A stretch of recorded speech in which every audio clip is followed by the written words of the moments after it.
Trinitarians will say that the doctrine of the Trinity is the core teaching of Christianity.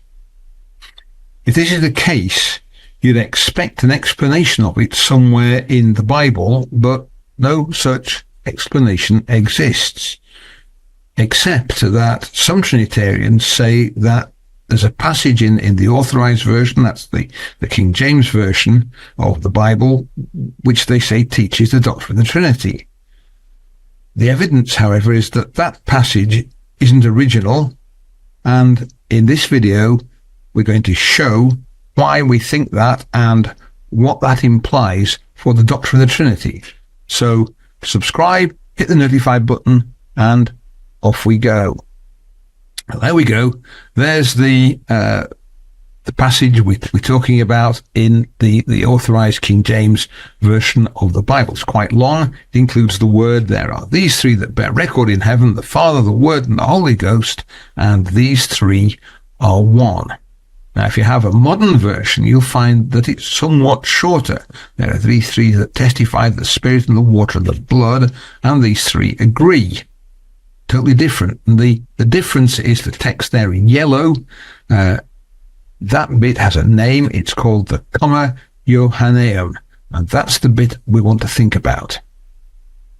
The point about it is that it's a late addition. It wasn't in the original copy of this letter when it was first written. How do we know? Well, let's look at the history of the text. So 1 John, the first letter of John, was written in the second half of the first century AD, I'd say towards the beginning of the second half, but nonetheless, that's when it's written. And the text that we're looking at, the traditional Greek text that's used to produce the Authorised version, is produced by a Dutch scholar called Erasmus. He travelled rather around Europe. He was in Basel at one point, and at another point he's in Cambridge, but he's a Dutchman, and he produces a Greek text of the Bible, and he produces it in 1516, and it's the first printed, or at least the first published printed Greek text of the Bible. There it is, 1516. Now, when he first produced it, the edition he produced did not contain this text, the comma Johanneum. He put it in because there was a bit of an argument. Some of the theologians came up to him and said, why haven't you included this text in your text? Why haven't you included this little bit in? And he said, well, it's not in the Greek. It's not in any Greek manuscript at all. They argued with him a bit. It's in some of the Latin manuscripts. He said, that's not good enough. They said, what if you could find it in the Greek manuscript? He was so convinced that it wasn't in the Greek text. He said, if you could find it in even one Greek manuscript, then I'll put that into my Greek text. So there's this sort of bet, and what happens then is that the theologians go away, and there is a copy of the New Testament being produced in Cambridge at that time. So it's copying that from an exemplar. And this one is manuscript, it's got a number, it's number 61, and it's known as the Codex Montfortianus. And in 1520, it's completed. They rush it over to Erasmus and say, there you go. And Erasmus now is on the third edition. He's got minor mistakes in his text. He corrects them in each edition. In the third edition, he is forced to put it in. He said, I'd rather be thought to be a fool than a man who breaks my word. And so he puts the text of the comma Johanneum into his Greek text of the New Testament. There's the Codex Montfortianus. It's been copied away, and it's quite elaborate in the early parts of it, with bits of illumination and so on, but you can see where the news comes. We've got to get it finished quickly because the handwriting becomes a lot plainer and the illuminations vanish. And, well, there it is. The Codex has this text in it.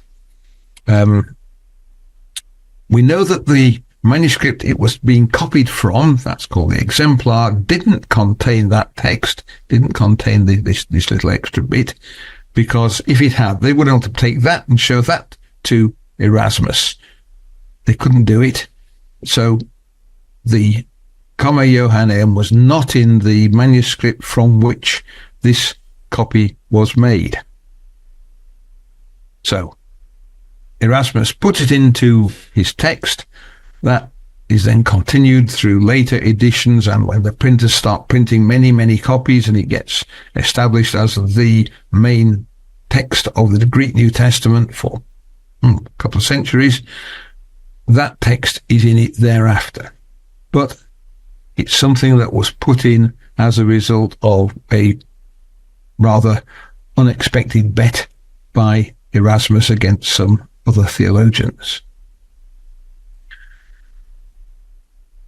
Let's think a bit more about the evidence. The New Testament, of course, was written in Greek, so the first place we'd look would be Greek manuscripts, except there aren't any Greek manuscripts much before this Codex Montfortianus, which contain the comma Johanneum. It's just not there. Not only that, we have various theologians in the early church who quote from the first letter of John, and they don't include the comma. So Clement of Alexandria, for example, or Cyprian of Carthage, they both cite 1 John chapter 5 verses 7 and 8. It's in their writings, and these are people who are heading towards the doctrine of the Trinity. So it would make their case if the comma Johanneum was in there, but when they quote it, they don't put it in. You've got people like Athanasius of Alexandria. We've got Sabellius, who's considerably earlier than that. Origen. These people are producing arguments in favor of a sort of secondary logos God. Athanasius is beginning to get into the Trinity, and they don't include that passage in their dissertations, although it would be incredibly important for their argument if they could find it, but they never quote it. And later on, well, people say, what about Tertullian? He quotes from it, doesn't he? Or Jerome or Augustine, even Cyprian. They have the phrase, the three are one. They're talking about the Trinity. You might expect them to say the three are one, but there's no reason to suppose they got that from the New Testament. It's just a small number of words that they happen to quote. So there's no evidence. In fact, the evidence is strongly in the Greek fathers against the inclusion of this passage anywhere in the New Testament. What about the development of the Latin text? Well, the first place that we see the comma Johanneum appear is in the writings of, well, it could be Priscillian of Avila, or it could be his immediate successor in Avila. And there's a book called the Liber Apologeticus, and that is a sort of collection of texts that are used to prove doctrinal points by Priscillian. And there it is. And he doesn't really say it's part of the Bible. He quotes it more as a commentary on 1 John 5 verse 7 than actually as definitely a definitive part of the text. But it gets added to Vulgate, the Latin Bible of the day. The standard Latin Bible is called Vulgate, and it appears in the margins of that as a comment, but only in a few copies made in Spain. And then it starts to appear in the actual text. So it's moved from the margin into the text of the Vulgate. And from the 7th to 10th century, you start to see it appearing in old manuscripts of the Vulgate. But it's not a majority by any stretch of the imagination of the texts. The 16th Vulgate, produced by Pope Sixtus, and in 1590, and he produces a text, or scholars produce a text which is based on the majority of Vulgate manuscripts he can get, and it's not in that. It's not in the majority of the manuscripts that was consulted for the 16th Vulgate. Clement, his successor as Pope, has this revised and produces the Clementine Vulgate, but that's revised in line with the Catholic doctrine of the day, and there the comma is inserted into the Vulgate. So if we put that together in a time chart, Well, remember, there are no quotations in the Greek manuscripts. There's no quotations among the church fathers. There's Priscillian, quite a long time after 1 John is written, and even he only includes it as a comment on the passage. From then on, you get it appearing in Latin manuscript, in the Vulgate.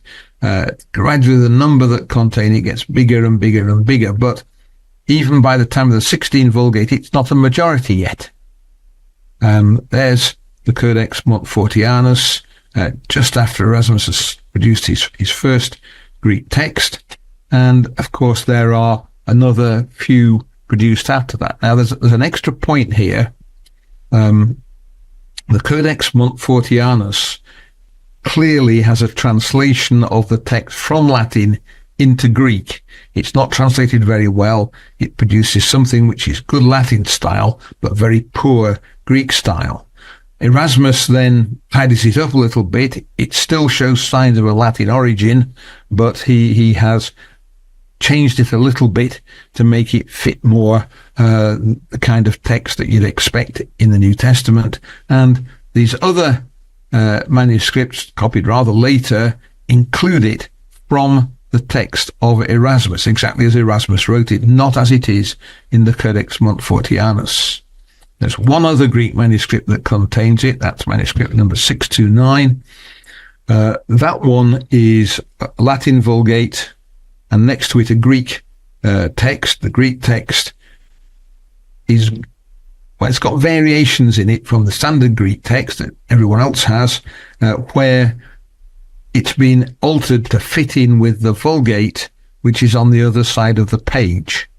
And this has the comma Johanneum in a very much a Latin version, just translated directly and absolutely literally into Greek. So that's the only earlier one. But basically, the evidence is not there for that text. The evidence is strongly that that text was not part of the original. It's not in the original text.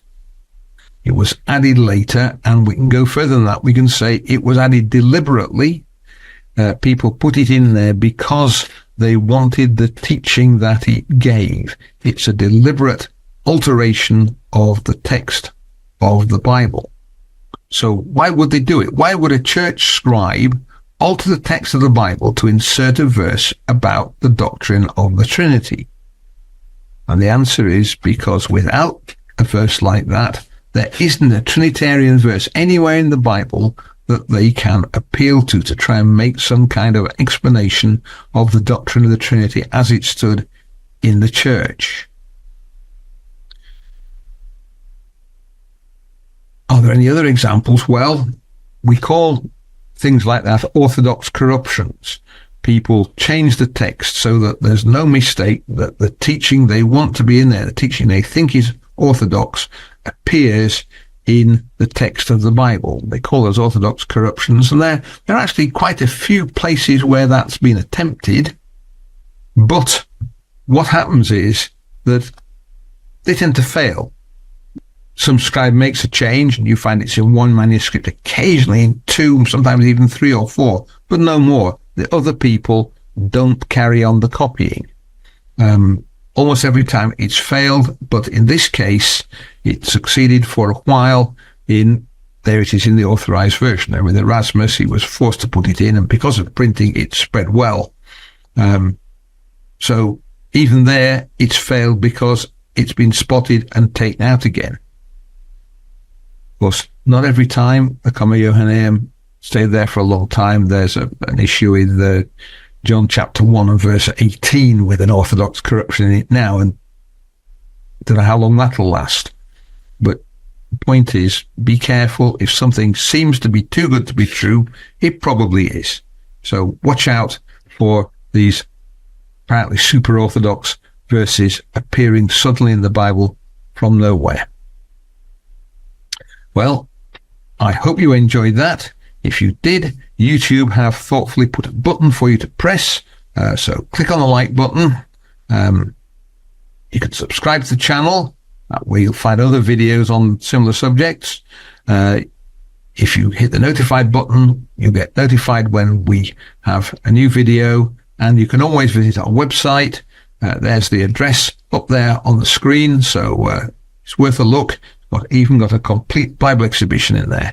So have a look. It's also got the text of a course on the basics of the gospel. So thank you for listening, and may God bless you.